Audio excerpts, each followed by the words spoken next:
പ്രിയപ്പെട്ടവരെ, ഈ ജംറക്ക് പഴയകാല പണ്ഡിതന്മാർ പറയുന്ന ഒരു ചരിത്രമുണ്ട്. സഹിഹായ ഹദീസുകളിലും മറ്റും നമുക്കത് കാണാൻ സാധിക്കുകയില്ല എങ്കിലും നമ്മളൊക്കെ പണ്ടേ കേൾക്കുന്ന ഒരു ചരിത്രം എന്താണെന്ന് വെച്ചാൽ, മഹാനായ ഇബ്രാഹിം അലൈഹി സ്വലാത്തു വസ്സലാം തന്റെ മകനെ അറുക്കാൻ അള്ളാഹുവിന്റെ കൽപ്പന പ്രകാരം ഇസ്മായിൽ അലൈഹി സ്വലാത്തു വസ്സലാമിന്റെ കഴുത്തിൽ കത്തിവെക്കുന്നതിന് വേണ്ടി ആ ഉപ്പയും മകനും നടന്നുപോയ വഴിയാണത് എന്നാണ് ചരിത്രം പറയുന്നത്. ഇബ്രാഹിം നബി ഇസ്മായിൽ നബിയെ കൂട്ടി നടന്നുപോയത്. എങ്ങനെയാണ് അവർ നടന്നുപോയത്?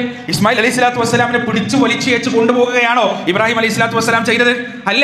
അല്ല, ഒരിക്കലും അല്ല. ഇബ്രാഹിം അലൈഹി സ്വലാത്തു വസ്സലാം ചോദിച്ചു, യാ ബനി ഇന്നി അറാ ഫിൽ മനാമി അന്നി അദ്ബഹുക ഫൻദുർ, മോനെ, ഞാൻ നിന്നെ അറുക്കുന്നത് സ്വപ്നം കണ്ടിട്ടുണ്ട്, എന്താണ് നിന്റെ അഭിപ്രായം എന്ന് ചോദിച്ചപ്പോ ഇസ്മായിൽ അലൈഹി സ്വലാത്തു വസ്സലാം ഇബ്രാഹിം നബിയോട് പറഞ്ഞത്, യാ അബതി ഫഅൽ മാ തുമർ സതജിദുനി ഇൻഷാ അല്ലാഹു മിനസ് സ്വാബിരീൻ. ഉപ്പ, അല്ലാഹ് കൽപ്പിച്ചതുപോലെ ചെയ്തോ, ക്ഷമിക്കുന്ന ഒരാളായിട്ട് അങ്ങേക്ക് എന്നെ കാണാൻ സാധിക്കും. ആ ഉപ്പയും മകനും അള്ളാഹുവിന്റെ കൽപ്പന പൂർത്തീകരിക്കുന്നതിന് വേണ്ടി നടന്നുപോയ, അവരുടെ കാൽപ്പാടുകൾ പതിച്ച, അവരുടെ ആ അനുസരണയുടെ, അവരുടെ ആ സമർപ്പണത്തിന്റെ, അള്ളാഹുവിനോടുള്ള വിധേയത്വത്തിന്റെ, അള്ളാഹുവിനോടുള്ള നന്ദിയുടെ കാൽപ്പാടുകൾ പതിച്ച സ്ഥലമാണ് പ്രിയപ്പെട്ടവരെ ജംറയുടെ പരിസരം എന്ന് പറയുന്നത്. ആ ഉപ്പ മകനെയും കൂട്ടി ലോകരക്ഷിതാവായ രാജാതിരാജനായ അള്ളാഹുവിന് സർവ്വം സമർപ്പിക്കാൻ തയ്യാറായിട്ട് പോയപ്പോ ഈ ഭാഗത്ത് നിന്ന് ഇബ്ലീസിന്റെ പിന്തിരിപ്പിനുള്ള ശ്രമമുണ്ടായി എന്നാണ് ചരിത്രം പറയുന്നത്. പക്ഷേ മഹാനായ ഇബ്രാഹിം അലൈഹി സ്വലാത്തു വസ്സലാമിനെ പിന്തിരിപ്പിക്കാൻ ഇബ്ലീസിന് സാധിച്ചില്ല.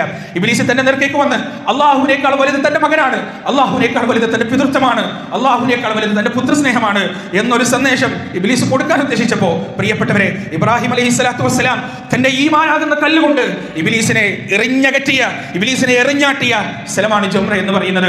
ജംറയിൽ കല്ലെറിയുന്ന ഓരോ മുസ്ലിമും പ്രഖ്യാപിക്കുന്നത്, എന്റെ കുടുംബമാകട്ടെ, എന്റെ സമ്പത്താകട്ടെ, എന്റെ കച്ചവട സ്ഥാപനമാകട്ടെ, എന്റെ വീടാകട്ടെ, എന്റെ ഉമ്മയാകട്ടെ, ഉപ്പയാകട്ടെ, മകനാകട്ടെ, ഭാര്യയാകട്ടെ, അനുജനാകട്ടെ, ജ്യേഷ്ഠനാകട്ടെ, ആരാകട്ടെ, അതിനേക്കാളെല്ലാം വലുത് എന്റെ റബ്ബേ, എനിക്ക് നീയാണ് എനിക്ക് വലുത്, നിന്നേക്കാൾ അപ്പുറത്ത് യാതൊന്നുമില്ല റബ്ബേ എന്ന ഉച്ചസ്ഥരമുള്ള പ്രഖ്യാപനമാണ് പ്രിയപ്പെട്ടവരെ യഥാർത്ഥത്തിൽ ഹജ്ജിന്റെ ഓരോ കല്ലേറുകളും പരിശുദ്ധ ഖുർആൻ